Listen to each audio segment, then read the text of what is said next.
My name is Sho Seijo. I'm a 25-year-old salesman. I take the train to work every day, but sometimes riding the train can cause a lot of trouble.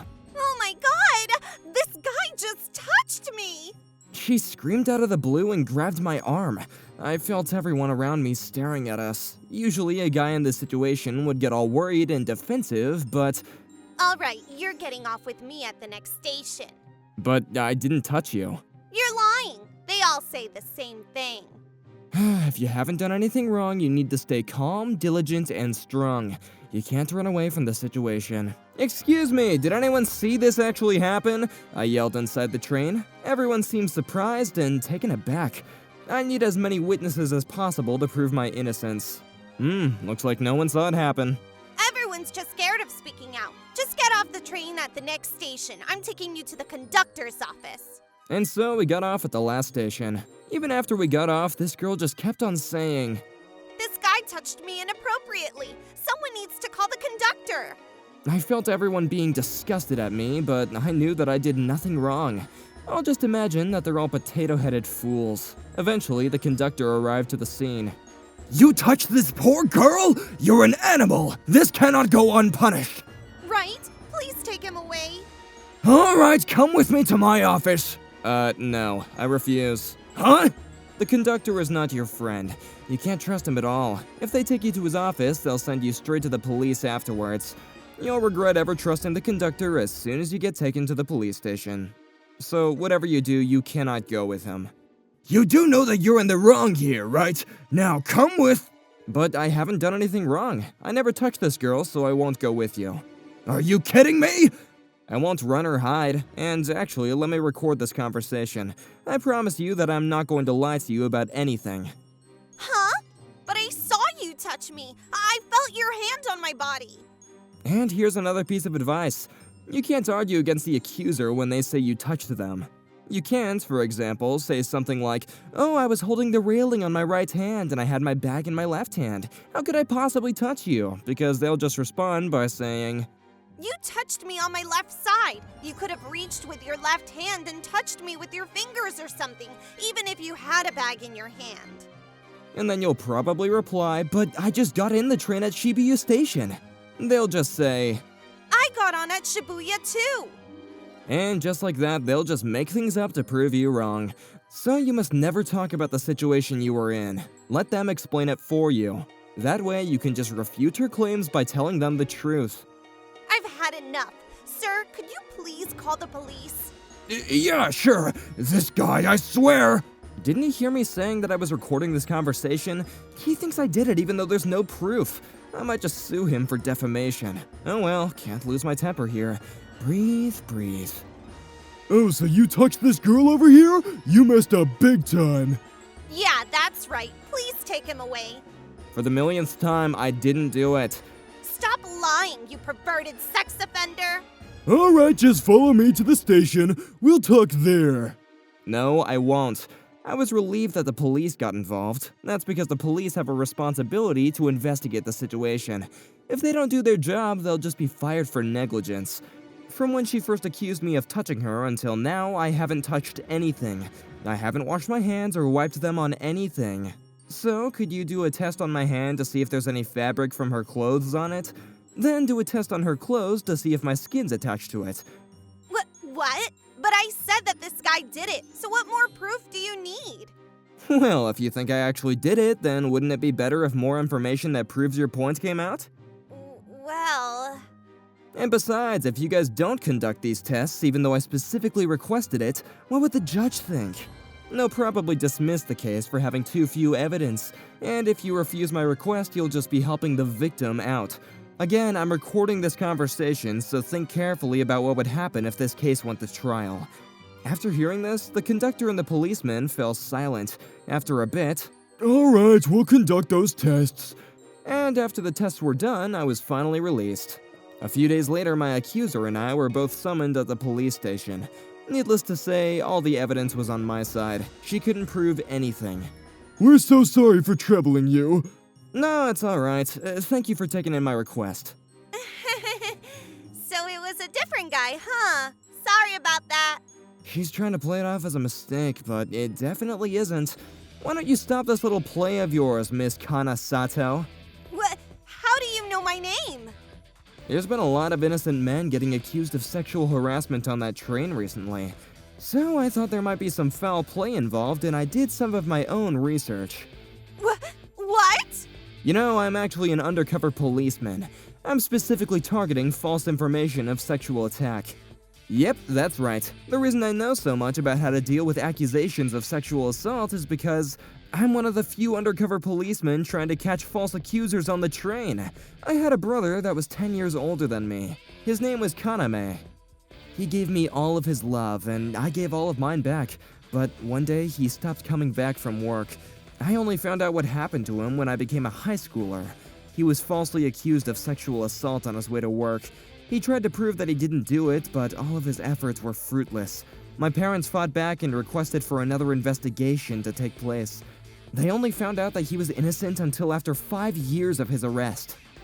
He became paranoid during his time in jail, and he constantly thought about how everyone thought of him as a criminal, so he ended up killing himself shortly after coming out of jail. I only saw him after he died, since he was living alone in an apartment far from home. 5 years have already passed since that moment when I last saw him. After that moment, I decided that I was going to fight false accusations of sexual assault for the best of my family. I looked up past cases and how sexual assault trials work, what the victims of false accusations went through, etc. And eventually, I was able to make a file on how to combat false accusations of sexual assault. After that, I became a police officer and suggested that they introduce a new position within the chain of command. That's my current position. False accusations of sexual assault have been on the rise recently, and sadly, a lot of people suffer from it every year. Why is there a poster that says that sexual assault is a crime, but not a poster that says falsely accusing someone of sexual assault is a crime? It's not just women that suffer from sexual assault. Men who've been falsely accused of it can have their lives ruined. I brought up what happened to my brother and the countless others that were put in his situation to make my case to the higher-ups. I formed a team with other police officers that had the same goals as me, and started patrolling busy trains every day. Of course, if sexual harassment was actually taking place while I was on the train, I had to make sure I intervened.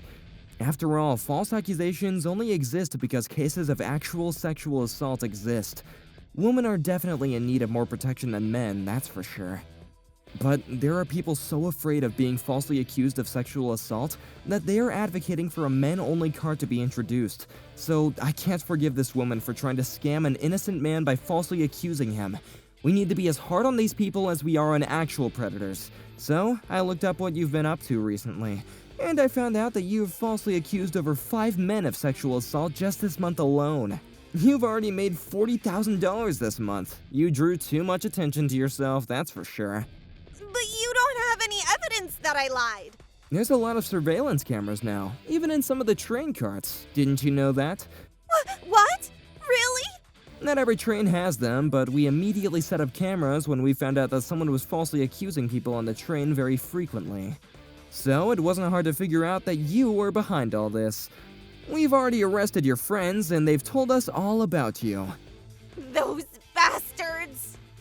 She tried to run away, but the police officer grabbed her.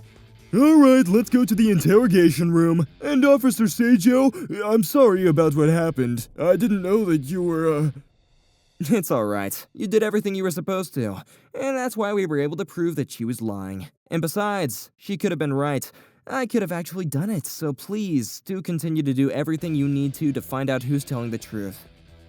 That's the difficult part of all this. The victim could mistakenly accuse some innocent stranger of assaulting her. They're both victims to a certain extent, so everything would end up peacefully if they both just apologized to each other.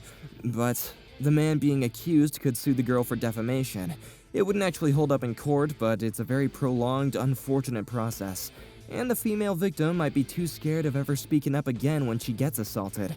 But there are ways to find out who the actual assaulter is. First and foremost, the crime scene must be investigated thoroughly. This is the most important thing when it comes to tackling sexual assault. In Kana Sato's situation, if I was a civilian, I could have sued her for defamation. I would have won a lot of money too.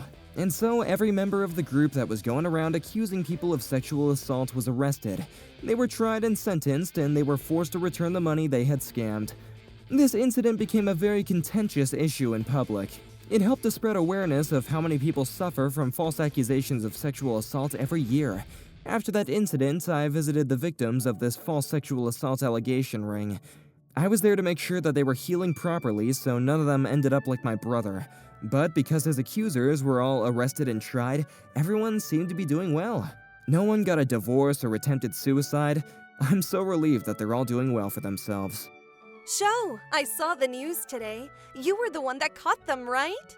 Yeah, it took a while, but all the victims seem to be doing pretty well, so I'm really glad. When I heard you were gonna be an undercover agent, I was really worried about you. Mom. But hearing this story makes me really proud of my son. I'm sure Kaname is proud of you too. I sure hope so. I'm gonna get back to work, but after I'm done, I'll go visit his grave. Really? I'll go with you then. Tell me about your story. Let me know when you're going. What I do isn't something I can be happy about. I got here after wanting to punish people like my brother in a situation he was in. This is my way of avenging my brother. If he was still alive, he would be 35 now. He could have been married, had kids even. But that will never happen anymore. So I can't forgive the people who would do something like this to others. Hello, who is it? Hi, this is Sho Seijo. No! This woman right here, she's the one that falsely accused my brother. After I became a police officer, I reinvestigated my brother's case. The accuser was Nanami Kojio. She was 32 when the incident occurred, and now she's 42. She ended up on the same train as my brother and accused him of groping her. But a close examination of her skirt later revealed that her accusation was unfounded.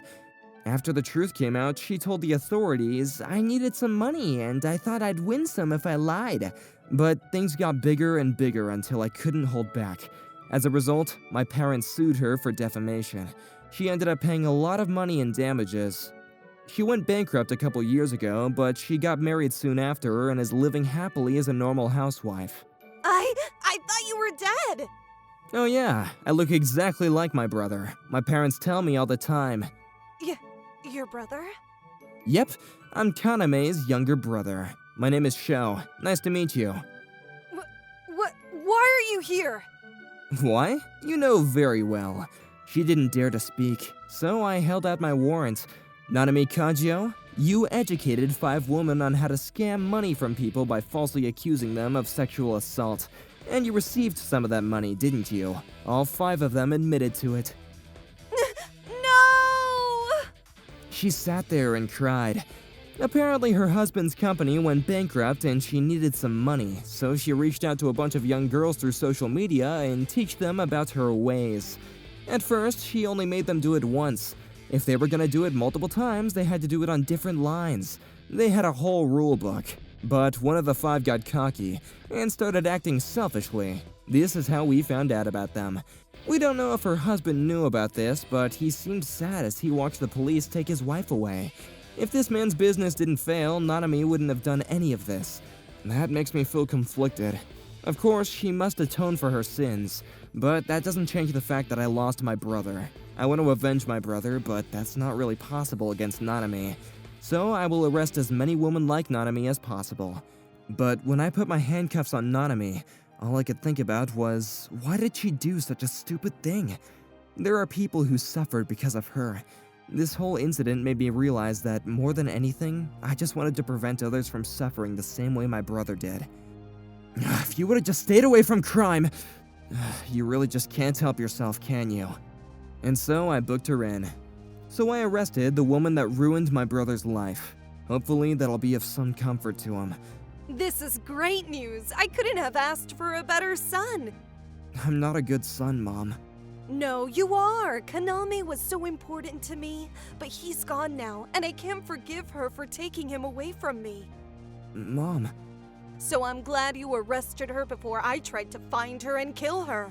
I'm so glad you became a police officer. You saved me, Sho. Well, to be honest with you, I thought about killing her too, but that would only create more victims. I hugged my mom and we stood there and cried for a while. I wanted my brother to be alive, for him to never have gone through what he went through, but because of him, I was able to become a police officer and work toward preventing false accusations from taking place in the future. There's no use regretting the past. I'm going to keep on working as hard as I can as an undercover cop until false accusations of sexual assault are eradicated.